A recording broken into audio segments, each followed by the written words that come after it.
سے بھی پوچھیے، مجھ سے بھی پوچھیے اور سارے عالم اسلام سے پوچھیے کہ حضرت ابوبکر، حضرت عمر، حضرت عثمان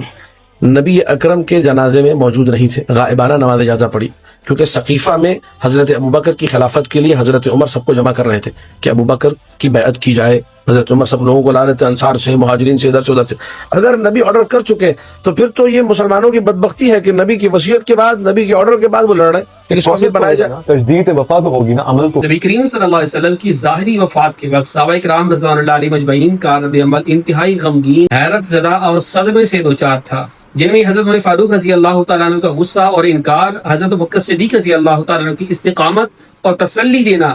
حضرت عثمان اور حضرت علی رضی اللہ تعالیٰ عنہ اور دیگر صحابہ کرام تدفین کی تیاری میں مصروف تھے۔ حضرت عمر فاروق رضی اللہ تعالیٰ عنہ اس عظیم صدمے کو تسلیم کرنے کے لیے تیار نہیں تھے اور تلوار لے کر کھڑے ہو گئے اور کہا کہ جس نے کہا کہ محمد صلی اللہ علیہ وسلم دنیا سے چلے گئے، موت اثر تعالیٰ عنہ نے حضرت ابوبکر صدیق رضی اللہ تعالیٰ عنہ نے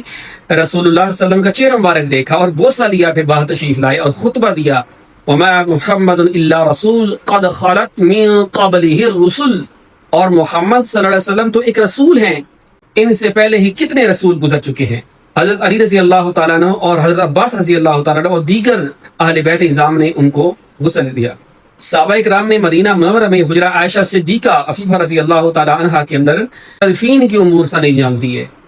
انصار اور مہاجرین نے مل کر حضرت ابوبکر صدیق رضی اللہ تعالیٰ عنہ کو خلیفہ مقرر کیا۔